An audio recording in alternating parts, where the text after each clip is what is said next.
You guys want to see an iPhone SE 2020 fully recovered and swapped? Check this out. All right. Go.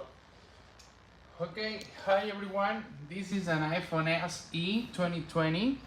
No touchscreen before we do this swap because was a problem between the connection between the CPU and the touchscreen and display connector. This is the old board, and now we have swapped the CPU on all components from iCloud, and now it's working as you see, right? So as you can see, this guy is amazing. We can do data recovery with swapping your CPU NAND chip and some other chips to get that data recovered. If you guys need something done like this, we can do it. We can fix water damage. Whatever's wrong with your phone, we can do it.